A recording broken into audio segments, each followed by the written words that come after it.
ప్రేమ వివాహాలు, పెద్దలు కుదిర్చిన వివాహాలు, వీటిలోని మంచి చెడ్డలు ఏంటి?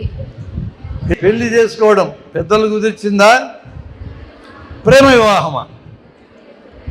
మీరు దేనైనా సపోర్ట్ చేసుకో, నాకు అభ్యంతరం లే. నువ్వు సపోర్ట్ చేసిన వ్యతిరేకిత నీ ఆర్గ్యుమెంట్ నేను వినాలి. I want to hear your argument. Okay, నేను రెండింటికి సపోర్ట్ చేస్తాను. ప్రేమించిన వ్యక్తిని పెళ్లి చేసుకోవడం తప్పేమీ కాదు, కానీ మనం ప్రేమించే పర్సన్ని చూస్ చేసుకునే డెసిషన్లో ఉంటుంది అది. నేనైతే పెద్దలు కుదిర్చిన వివాహాన్ని చూస్ చేసుకుంటాను, ఎందుకంటే వాళ్ళ డెసిషన్స్ అన్నీ కరెక్ట్గా ఉంటాయని నా ఒపీనియన్. పెద్దల డెసిషన్స్ ఎల్లప్పుడూ కరెక్ట్గానే ఉంటాయా?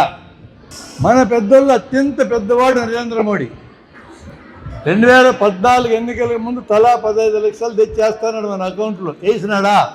మరి కరెక్ట్ అంటే పెద్దల నిర్ణయాలు ఎల్లప్పుడూ కరెక్ట్ అయితే అనకూడదు. పెద్దల నిర్ణయాలు కరెక్ట్ అయితే వినాలి అనాలి.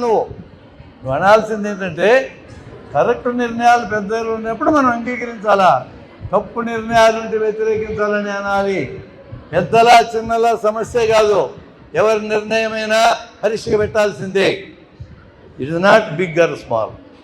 అందుకనే మనకు అత్యంత ప్రియమైన భారత ప్రధాని యొక్క మాటను నేను ఉటంకించిన, ఇంత తేడా లేదు కాబట్టి. అందుకని పెద్దలైనంత మాత్రాన మంచి నిర్ణయాలు చేస్తాడని ఏమీ లేదు. ఇప్పుడు చెప్పు, మళ్ళీ మార్చుకుంటావా నీ స్టాండు? నీకు బాగా నచ్చినటువంటి వ్యక్తి, నీవంటే కన్సర్న్ కలిగిన వ్యక్తి, ఎల్లప్పుడూ ముఖాన్ని చిరునవ్వు ఉండే వ్యక్తి, నీకు విలువిచ్చే వ్యక్తి, అలాంటి వ్యక్తి నీకు తారసపడితే, నీకు ప్రపోజ్ చేస్తే, నీకు కూడా అతను సరైనడు అనిపిస్తే నీవు పెళ్లి చేసుకోవడానికి అంగీకరించడంలో తప్పు ఉందా? కాబట్టి నీ స్టేట్మెంట్ మారుస్తావు. ఇప్పుడు ఇట్లే ఉంటుంది ఆర్గ్యుమెంట్.